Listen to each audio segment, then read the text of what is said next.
Halo teman-teman semuanya, kembali lagi bersama saya Sri Rahulina Tarigan. Saya adalah peserta Latsar CPNS golongan 2 BPSDM Provinsi Sumatera Utara tahun 2022, angkatan 12 kelompok 3 dengan nomor absen 29. Pada kesempatan kali ini saya akan membahas tentang kolaboratif pada agenda 2 dengan pengampu materi, yaitu Ibu Yamnur Mahlia SST MKes. Sebelum menyaksikan video ini, maka diharapkan buat teman-teman untuk di like, komen, dan subscribe untuk video ini ya. Semoga video ini bermanfaat. Adapun kata kunci dari kolaboratif ada dua, yaitu kesediaan bekerja sama dan sinergi untuk berhasil yang lebih baik. Selanjutnya, panduan perilaku kolaboratif. Yang pertama, memberi kesempatan kepada berbagai pihak untuk berkontribusi. 2. Terbuka dalam bekerja sama untuk menghasilkan nilai tambah. 3. Menggerakkan pemanfaatan berbagai sumber daya untuk tujuan bersama. Ada dua poin utama dalam kolaboratif. Yang pertama yaitu collaborative governance dan whole of governance. Kolaborasi pemerintahan atau collaborative governance. Menurut Irawan tahun 2017 mengungkapkan bahwa collaborative governance sebagai sebuah proses yang melibatkan norma bersama dalam interaksi saling menguntungkan antar aktor governance. Kolaborasi pemerintahan atau collaborative governance mencakup kemitraan institusi pemerintah untuk pelayanan publik.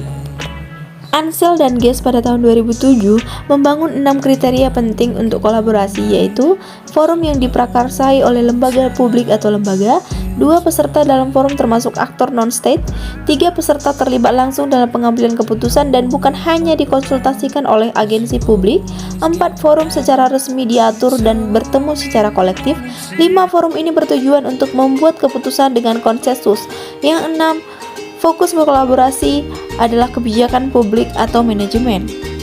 Ratner pada tahun 2012 mengungkapkan terdapat 3 tahapan yang dapat dilakukan dalam melakukan asesmen terhadap tata kelola kolaborasi, yaitu 1. Mengidentifikasi permasalahan dan peluang, 2. Merencanakan aksi kolaborasi, 3. Mendiskusikan strategi untuk mempengaruhi. Praktik dan aspek normatif kolaborasi pemerintah. Panduan perilaku kolaboratif. Menurut Perez Lopez et al. Pada tahun 2004 dalam Nugroho 2018, organisasi yang memiliki kolaboratif kultur indikatornya sebagai berikut. 1. Organisasi menganggap perubahan sebagai sesuatu yang alami dan perlu terjadi.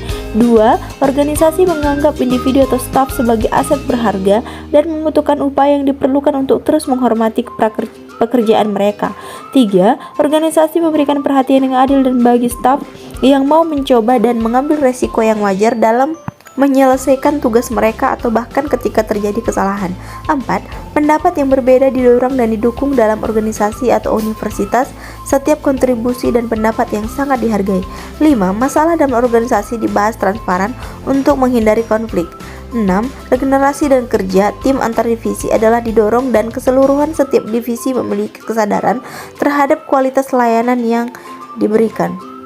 STV et al. Pada tahun 2013 dalam 20 mengungkapkan beberapa aktivitas kolaborasi antar organisasi, yaitu kerjasama informal, perjanjian bantuan bersama, memberikan pelatihan, menerima pelatihan, perencanaan bersama, menyediakan peralatan, menerima peralatan, memberikan bantuan teknis, menerima bantuan teknis, memberikan pengelolaan hibah, dan menerima pengelolaan hibah. Ansen dan Gas pada tahun 2012 mengungkapkan beberapa proses yang harus dilalui dalam menjalankan kolaborasi, yaitu trust building atau membangun kepercayaan dengan stakeholder mitra kolaborasi. 2. Face to face dialog melalui negosiasi dan baik bersungguh-sungguh. 3. Komitmen terhadap proses pengakuan saling ketergantungan atau sharing ownership dalam proses serta keterbukaan terkait keuntungan bersama. 4. Pemahaman bersama atau berkaitan dengan kejelasan misi definisi bersama terkait permasalahan serta mengidentifikasi nilai bersama. Dan 5. Menetapkan outcome antara kolaboratif dalam konteks pemerintahan. Faktor yang mempengaruhi keberhasilan dalam kolaborasi antara lembaga pemerintah yaitu 1. Kepercayaan, 2. Pembagian kekuasaan, 3. Gaya kepemimpinan, 4. Strategi manajemen, dan 5. Formalisasi pada pencapaian kolaborasi yang efisien efektif antara entitas publik. Faktor yang dapat menghambat kolaborasi antara organisasi pemerintah yaitu ketidakjelasan batasan masalah karena perbedaan pemahaman dalam kesepakatan kolaborasi dan dasar hukum kolaborasi juga tidak jelas. Whole of Government. WOG adalah sebuah pendekatan penyelenggaraan pemerintahan yang menyangkut upaya-upaya kolaboratif pemerintahan dari keseluruhan sektor dalam ruang lingkup koordinasi yang lebih luas guna mencapai tujuan-tujuan pembangunan kebijakan, manajemen program, dan pelayanan publik. WOG juga dikenal sebagai pendekatan integrasi, yaitu pendekatan yang melibatkan sejumlah kelembagaan yang terkait dengan urusan-urusan yang relevan. Manfaat WOG: 1. Efisiensi, 2. Sharing informasi, 3. Lingkungan kerja, 4. Daya saing, 5. Akuntabilitas, 6. Koherensi kebijakan, dan selanjutnya biaya atau pemborosan, duplikasi pekerjaan, konsistensi kebijakan, dan waktu penyelesaian layanan tertentu. Keuntungan WOG: yang pertama, outcome focus atau berfokus pada outcome yang tidak dapat dicapai oleh KL sektor secara masing-masing. 2. Boundary spending, yaitu implementasi kebijakan tidak hanya melibatkan satu instansi tetapi lintas instansi. 3. Enabling, WOG membuat pemerintah lebih mampu menangani tantangan kebijakan yang kompleks. Selanjutnya, Strategic Prevention atau WOG mendorong pencegahan terhadap masalah yang mungkin berkembang lebih jauh. Tantangan praktek WOG, yaitu kapasitas SDM dan institusi. Kapasitas SDM dan institusi-institusi yang terlibat dalam WOG tidaklah sama. Perbedaan kapasitas ini bisa menjadi kendala serius ketika pendekatan WOG, misalnya mendorong terjadinya merger atau akuisisi kelembagaan di mana terjadi penggabungan SDM dengan kualifikasi yang berbeda. Yang kedua, nilai dan budaya organisasi. Seperti halnya kapasitas SDM dan institusi, nilai dan budaya organisasi pun menjadi kendala manakala terjadi upaya kolaborasi sampai dengan penyatuan kelembagaan. Selanjutnya, kepemimpinan.